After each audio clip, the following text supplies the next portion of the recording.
प्यारे विद्यार्थियों, नमस्कार। कक्षा 12 भौतिक विज्ञान की लेक्चर सीरीज में आपका फिर से स्वागत।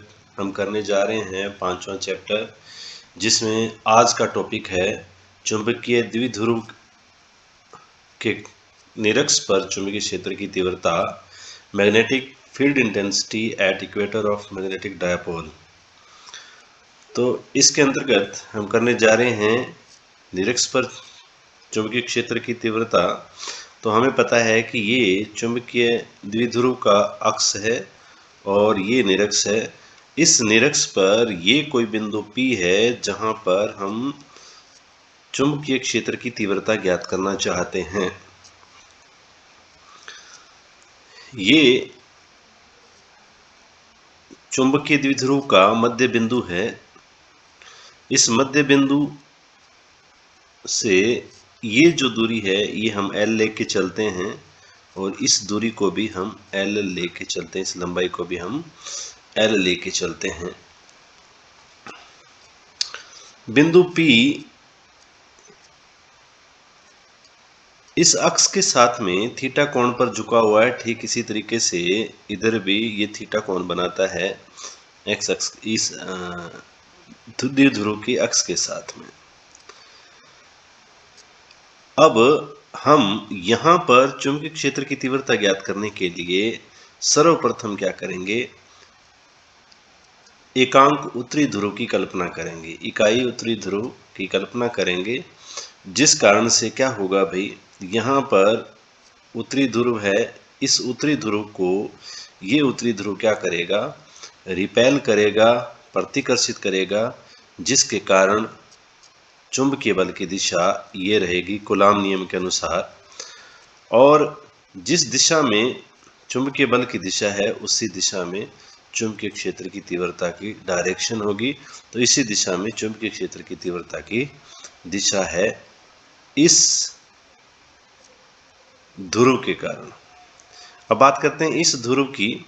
इस ध्रुव के कारण, क्योंकि यहाँ पे हमने कल्पना करी है एकांक उत्तरी ध्रुव की, इकाई उत्तरी ध्रुव की कल्पना करी है। उत्तरी ध्रुव और दक्षिणी ध्रुव विपरीत ध्रुव हैं और एक दूसरे को क्या करते हैं, आकर्षित करते हैं। तो ये जो इकाई ध्रुव है इसका परिमाण बहुत कम होता है, तो ये क्या करता है, इसकी तरफ आकर्षित होता है, तब बल की दिशा रहती है ये, और इसी दिशा में चुंबकीय क्षेत्र हमारा B2 वेक्टर होगा।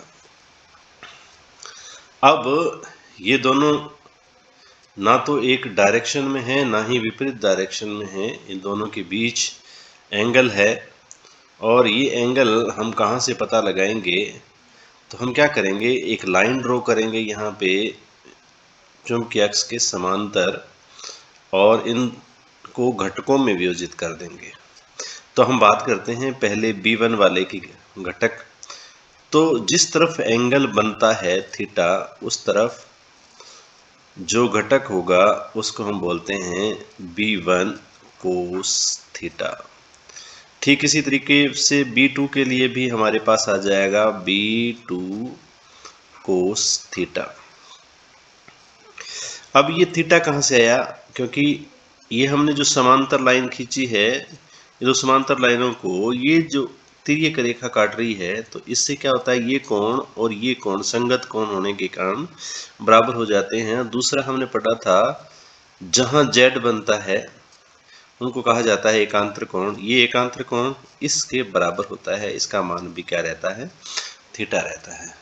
तो हमने B1 को वियोजित कर दिया इस डायरेक्शन में B1 कोस थीटा, और इसको भी इस दिशा में कर दिया B2 कोस थीटा। ठीक इसी तरीके से इसको हम इस तरफ अगर वियोजित करना चाहें तो हम लिखेंगे B1 साइन थीटा। ठीक इसी तरीके से इस डायरेक्शन में B2 को अगर करना चाहें तो आ जाएगा B2 साइन थीटा। अब क्या होता है, ये दोनों जो घटक हैं एक दूसरे को निरस्त कर देंगे, और इसके बारे में हम आगे इसी कुछ चर्चा को आगे बढ़ाएंगे। तो सबसे पहले हम ज्ञात करेंगे B1। तो सबसे पहले हम क्या करेंगे, माना माना कोई चुंबकीय द्विध्रुव Sn है, जिसका मध्य बिंदु O है। O से कितनी दूरी पे, ये जो दूरी है, इस दूरी को हम लेके चल रहे हैं R, इस दूरी को R लेके चल रहे हैं। तो बिंदु O से R दूरी पर कोई बिंदु P है, जहां हम चुंबकीय क्षेत्र की तीव्रता ज्ञात करना चाहते हैं। इसलिए क्या करेंगे, इसलिए बिंदु P पर इकाई उत्तरी ध्रुव की कल्पना करते हैं।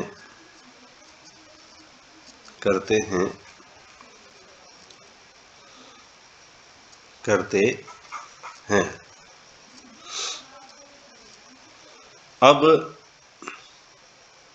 बिंदु P पर द्विध्रुव के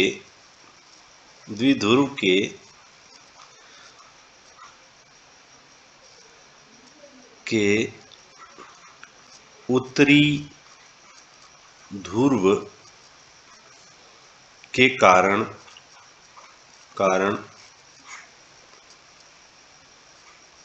चुंबकीय क्षेत्र की तीव्रता, तो हम तीव्रता ज्ञात करेंगे इससे। तो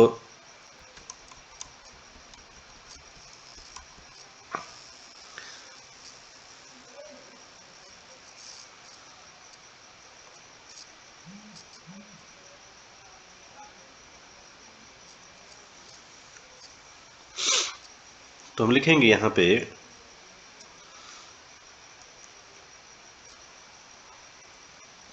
B1 is equal to, formula हमें कूलॉम नियम से पता है, mu naught upon 4 pi dot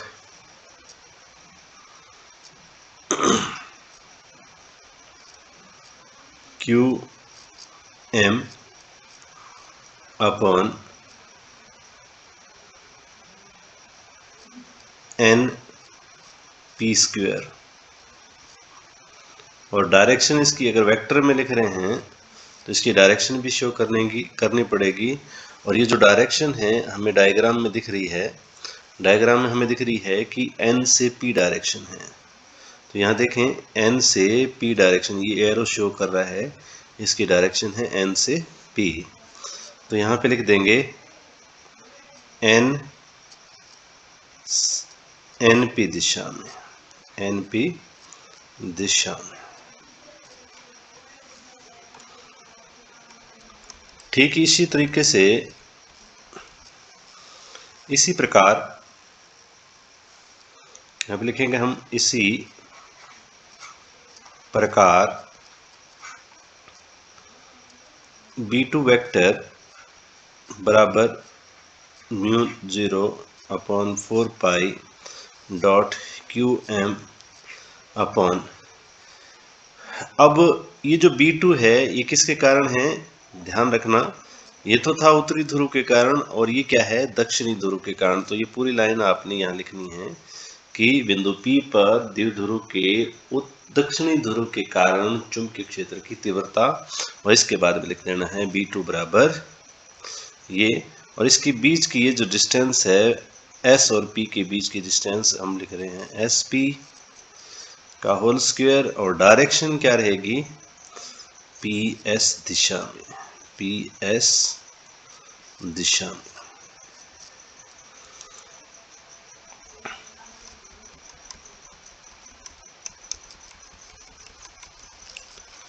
अब यहाँ से देखें तो ये जो मान है हमारा ये वाला, इतना मान इसका ये चुंबकीय क्षेत्र की तीव्रता के परिमाण को प्रदर्शित करता है। ठीक है, इसी तरीके से ये भी मान, ये जो मान है ये भी चुंबकीय क्षेत्र की तीव्रता को प्रदर्शित करता है। इससे पहले हमें NP और SP का पता लगाना है। तो NP बराबर क्या होगा और SP बराबर क्या है। तो चित्र देखें, चित्र में अगर हम किसी एक ट्राइंगल को लेके चलें, अब हम NP की बात करें तो इस ट्राइंगल को लेके चलेंगे इसको, और इसमें ये जो एंगल है 90 डिग्री है। तो ये समकोण त्रिभुज है और समकोण त्रिभुज में ये आधार है, ये लंब है और ये कर्ण है। और तो कर्ण क्या हो गया, NP कर्ण है, L ये हमें पता L है और ये हमें पता है R है।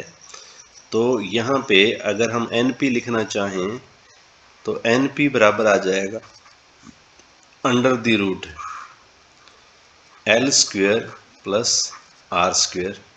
ठीक इसी तरीके से अगर SP लिखना चाहें तो ये भी सेम आएगा L square plus R square. इन दोनों के मान हम वापस वहीं पहुंच के इनके मान लिख देते हैं। तो ये मान हमारे पास आए under the root L square plus R square. इसका मान भी हमारे पास आ गया under the root L square plus R square. ये दोनों मान रखने के बाद में इसको हम इक्वेशन फर्स्ट दे देते हैं और ये इक्वेशन हमारी सेकंड है। समीकरण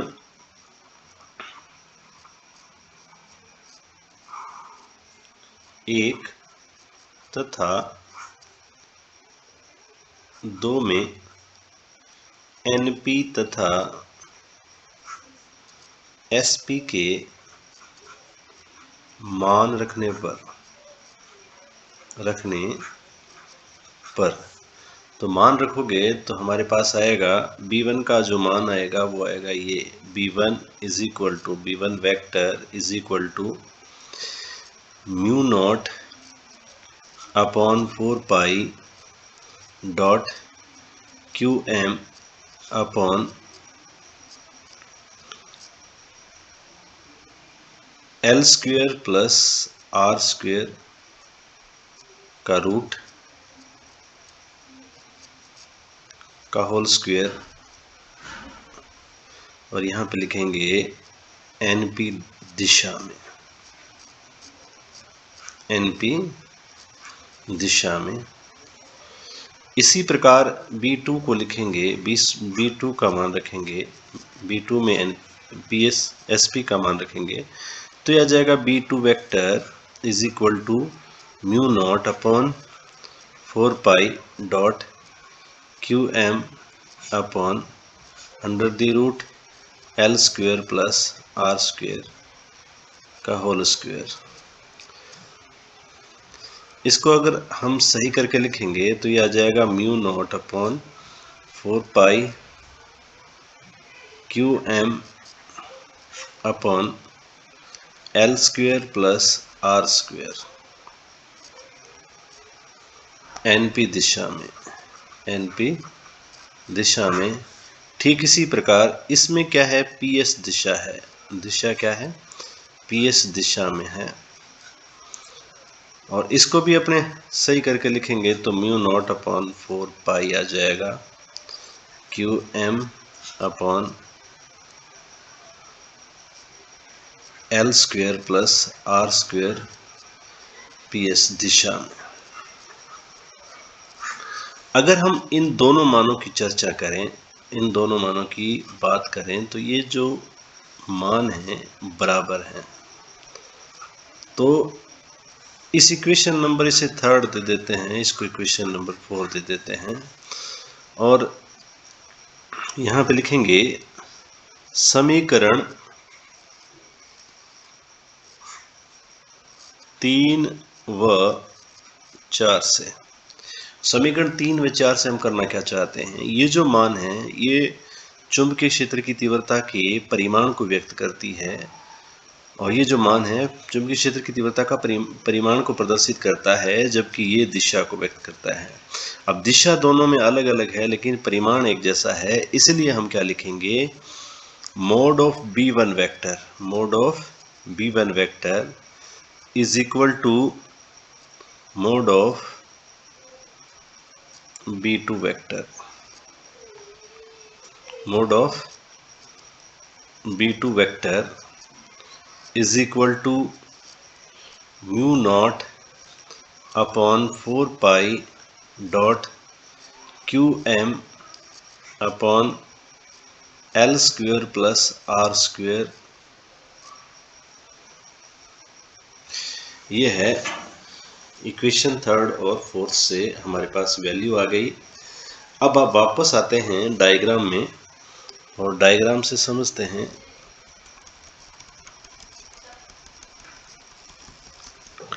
डायग्राम को फिर से हम समझने का प्रयास करते हैं।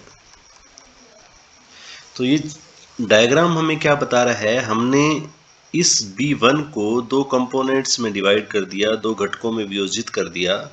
दो घटकों में वियोजित करने पर इसका एक घटक हमें इस डायरेक्शन में मिला, दूसरा घटक हमें इस डायरेक्शन में मिला। इस डायरेक्शन में जो घटक मिला, क्योंकि ये घटक जो है थीटा कोण बनाता है इसके साथ, इसलिए हमेशा जो थीटा बनाएगा वो B1 कोस थीटा, हमेशा उसके साथ क्या आएगा, कोस थीटा लिखा जाएगा। ठीक इसी तरीके से जहाँ पे हमें एंगल 90 माइनस थीटा दिख रहा है, वहाँ पर हमेशा B1 साइन थीटा होगा। ठीक इसी तरीके से हमने B2 को भी दो घटकों में वियोजित कर दिया। पहला घटक हमें B2 कोस थीटा मिला और दूसरा घटक हमें B2 साइन थीटा मिला। अब हमें पता है कि मोड ऑफ, इसको इस B1 अगर डायरेक्ट लिख दिया या फिर इसको हमने ऐसे लिख दिया, इन दोनों का मतलब एक ही होता है। इसका मतलब है परिमाण, इसका जो परिमाण है B1 और B2 हम अभी सिद्ध करके आए हैं कि दोनों बराबर रहते हैं। अब दोनों के परिमाण बराबर हैं लेकिन दिशा क्या एक दूसरे के विपरीत हैं, तो ये जो अक्ष निरक्ष पर जो ये इसके घटक हैं एक दूसरे के प्रभाव को निरस्त कर देते हैं, और ये जो घटक हैं एक ही दिशा में होने के कारण जुड़ जाते हैं, एक ही दिशा में होने के कारण क्या हो जाते हैं, जुड़ जाते हैं, जबकि ये एक दूसरे के प्रभाव को निरस्त कर देते हैं। तो हमें परिणामी चुंबकीय क्षेत्र की तीव्रता इस दिशा में प्राप्त होगी। परिणामी चुंबकीय क्षेत्र की दिशा जो है हमें इस दिशा में प्राप्त होगी। तो हम दो लाइन लिखेंगे,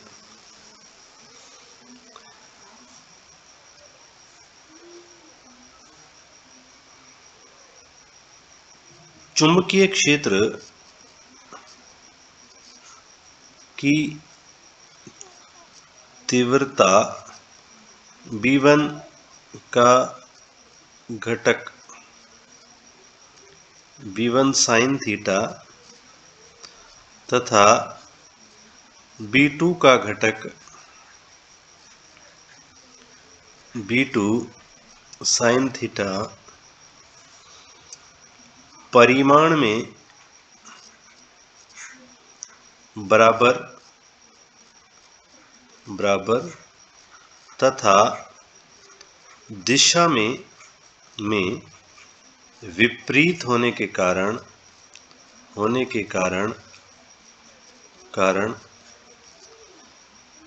एक दूसरे के प्रभाव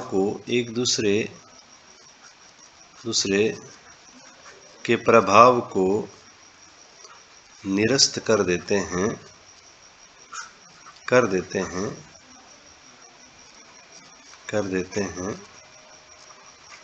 जिससे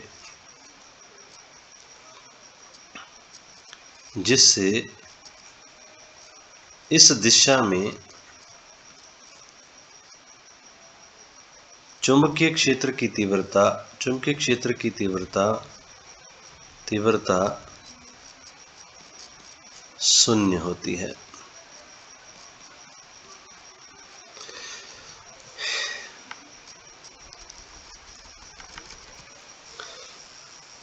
तथा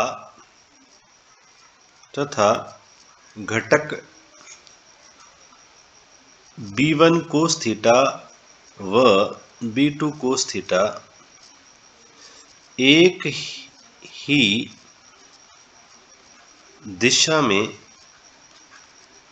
होने के कारण जुड़ जाते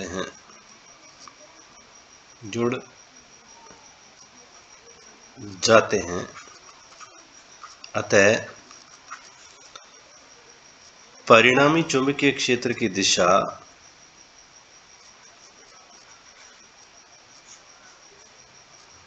इनके कारण होती है। हम लिखेंगे परिणामी चुंबकीय क्षेत्र B1 वेक्टर या B1 इज इक्वल टू आ जाएगा B1 cos theta plus B2 cos theta.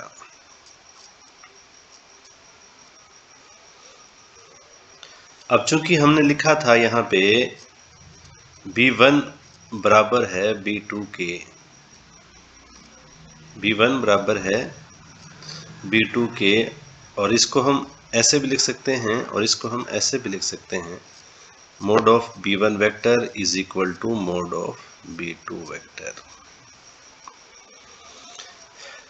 तो ये और ये एक ही बात है, तो हम B2 की जगह B1 यूज कर लें तो B इज इक्वल टू आ गया हमारे पास B1 cos theta plus B1 cos theta, और इन दोनों को जब ऐड अप कर देते हैं तो B is equal to 2B1 cos theta आ जाता है।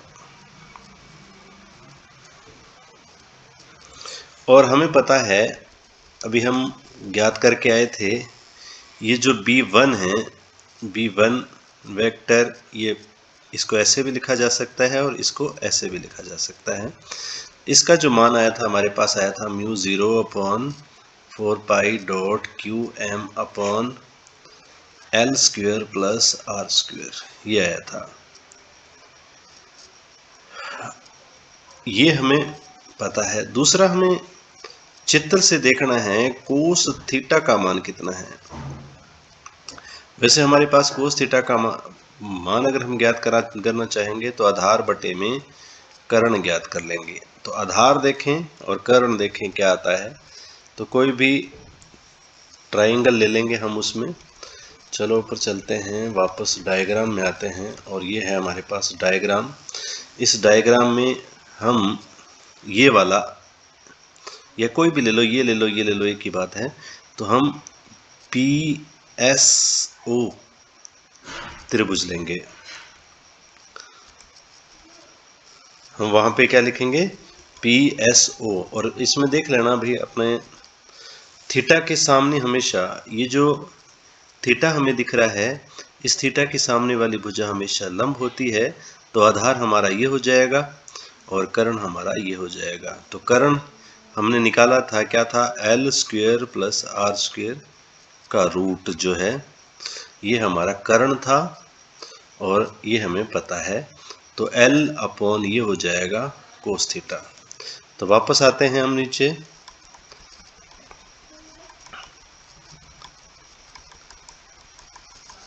और हमारे पास कोस थीटा का मान आ गया L/√L² प्लस R²।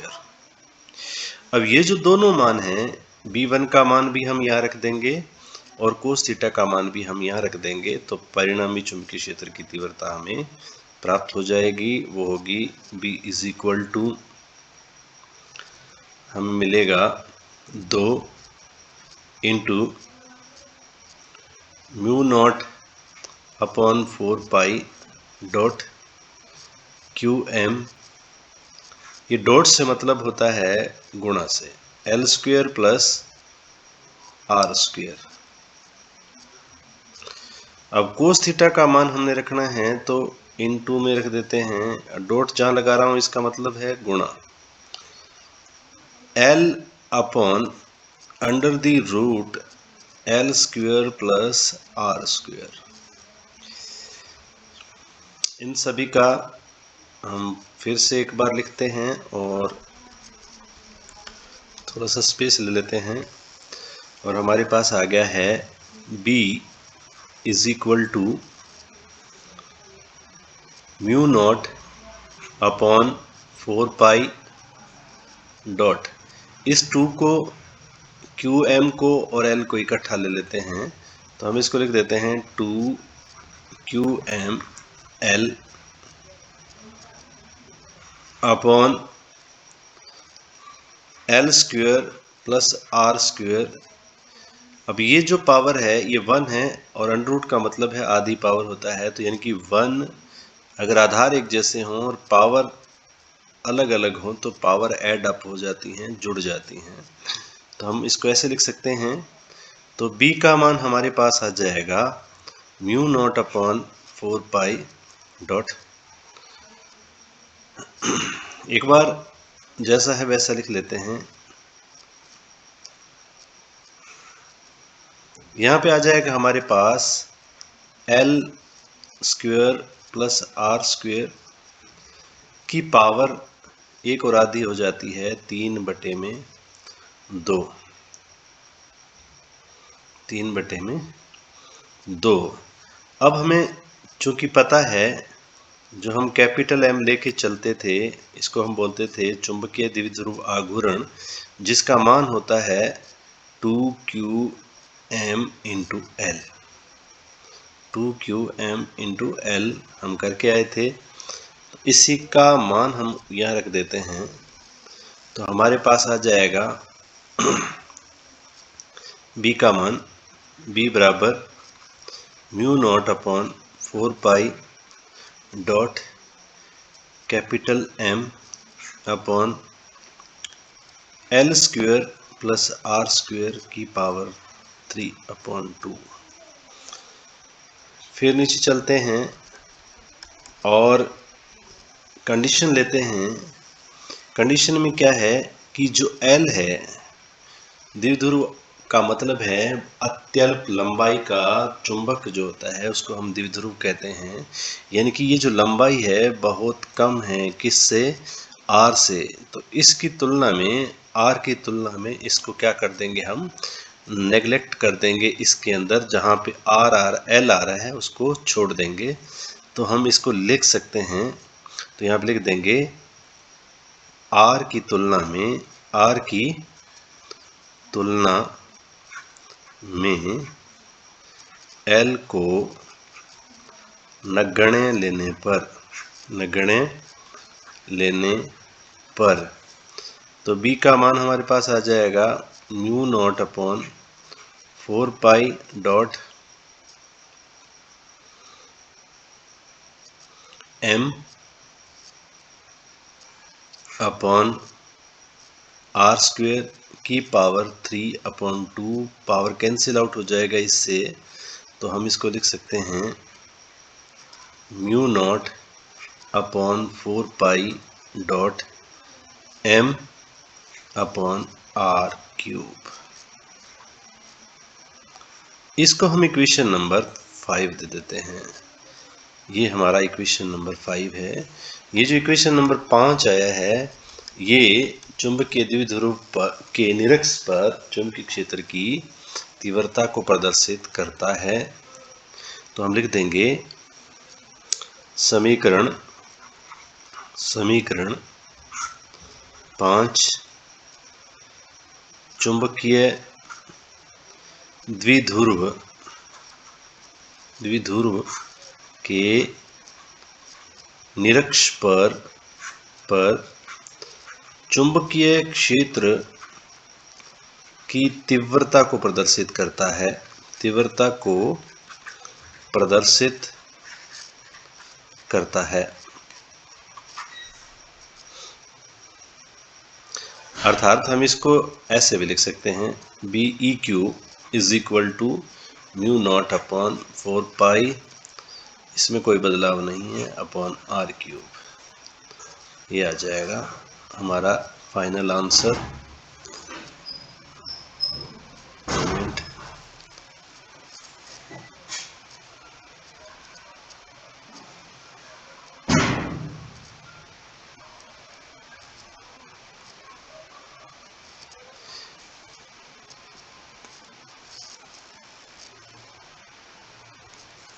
ये हमारा था फाइनल आंसर।